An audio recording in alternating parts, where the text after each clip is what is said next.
Hello and welcome and good evening in the Wisdom Factory. The title is Business Coaching. What can an integral perspective add to it? Now, finally, we introduce our guests. First, Ammon Johns. It's Ulrike Haiden, and I think we begin at the beginning. Business. The question, what is business? I didn't like the way I was taught business at school, so I had to go a very long way of finding myself, and only when I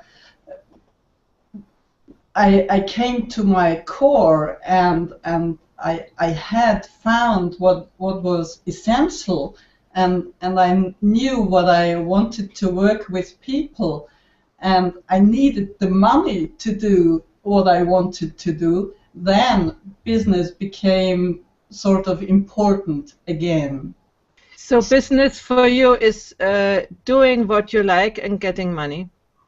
That's absolutely right. Business is the way that we've freed ourselves to do the things we want to do, and we've crowdsourced the things that we're not so keen on sometimes. The whole of our society is built upon the idea that if we all work at something, it gets done faster, it gets done better. And then we discovered that actually, instead of us all having to grow our own vegetables, a few people can run a farm and feed everybody. And okay, they no longer have time for the carpentry, but the guy down the road, he's great at carpentry, he loves doing that all day long, so he's now able to do that and swap for the food.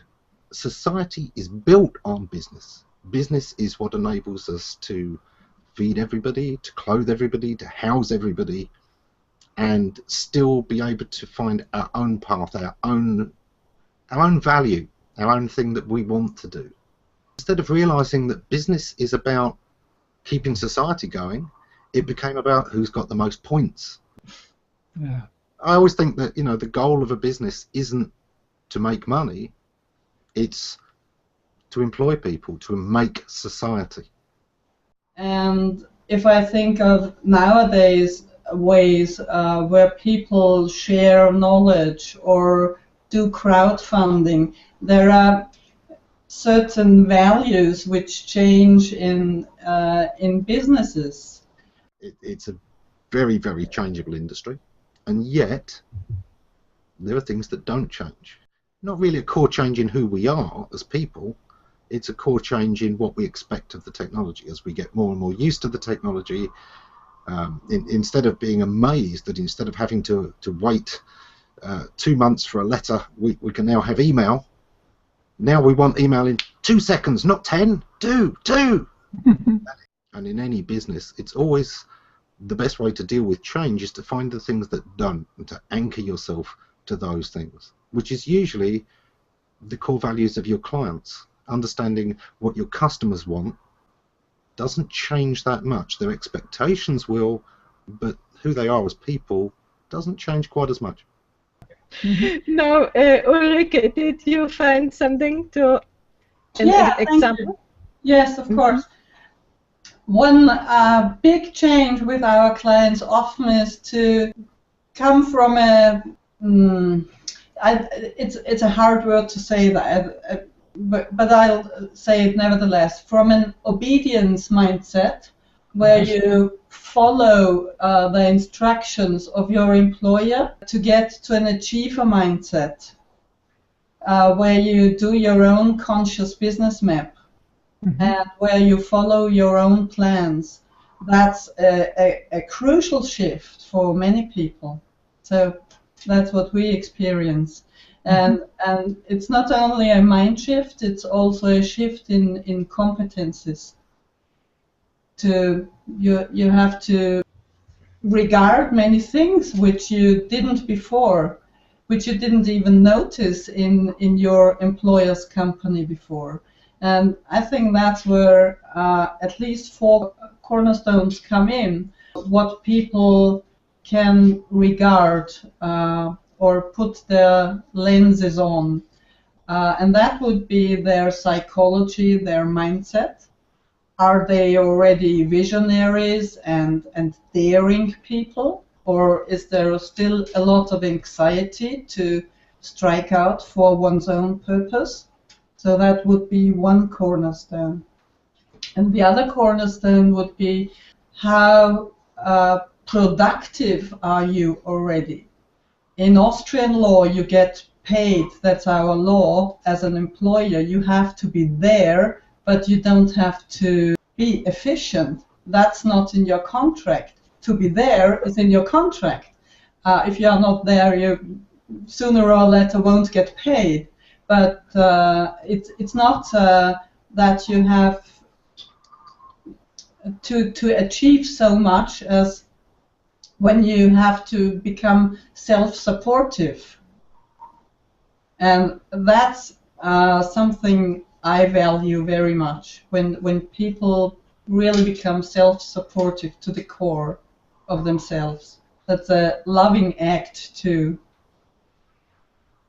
Of course, if you work for a company, the company brings in the customers, the suppliers, the stakeholders. When you're a solopreneur, you have to set up that set for yourself. You have to find your partners, your like-minded companions. You have to learn to live with competition. And that also involves some shadow work again, because if you didn't have to compete before, then, well, you'll have to learn it sooner or later, right? And to be fair with your competitors too, and to respect them and to learn something from them, because in our world you can't do everything on your own. You have to connect, because, for example, like Ammon does, I have no clue about SEO, so I'd engage someone or talk to an expert to get the knowledge I need for our business. And there is a fourth cornerstone we have to regard when we are solopreneurs. We have to regard the laws which apply in our countries or in global business. We have to take into consideration the economic situation, and the structures, and for instance, project management is a crucial point for many of our customers too. How do I choose the project with the greatest leverage? So which is it worth to invest in? So, and which is the least effort? So yeah, so, and if you map that, you know where you have your flaws and where you have your strengths, and then you know where you should start your work. Yeah, I'm hearing that you are not so far apart.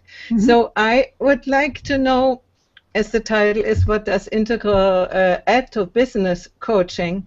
What do you see, Ulrike, what is adding to what Ammon says? If there is something also? Yeah, I think it's just the holistic perspective to have it all in mind, so you can evolve smoothly. That means, for instance, not only think about, oh, you should do that, and you should do that, and you should do that, and blah, blah, blah, blah, and this is possible, blah, but that you, for instance, say, oh, how come that you are still fearful? Or how come that you self-sabotage yourself and work on the self-sabotage, on the internal aspects, or also on the communal aspects, if a person has difficulty to connect with other people. So how can they create co-creation, collaboration, if they, you know, ooh, I don't want to see anybody. So that integral map where we were talking about reminds you that these parts are also important, and that will probably, as I understand you, Ulrike, be part of your coaching, is it? That's exactly it. It's realizing what's going on. It's clarifying. It's connecting in a centered way, and it's manifesting. For our clients, it's a real shift to learn a different mindset and to get a different behavior in order to live their purpose. The integral map provides too a perspective on values which you can have as an individual and as a society. And the better you know your own values, the better you find the matching place for you. It gets very confusing for them. And trying to integrate all of their different things into one solid plan that they can follow and that's realistic is always the biggest pain point. It's always the one they struggle most with. It's management and plan that are the two really big problems for everybody in online marketing. Instead of trying to add, we always seem to add, don't we? We add more and more things we should be doing instead of saying, okay, if this isn't working well enough, I either need to refine it and make it work better, or I need to stop doing that and put this time on something that will perform adequately. And instead of trying to do too many things, we should do less and do them better. I see Ammon talking more about strategies, and Ulrike more about internal development and community and things like that, which, by the way, is sort of typical masculine and typical feminine, at least in my understanding. Is it right?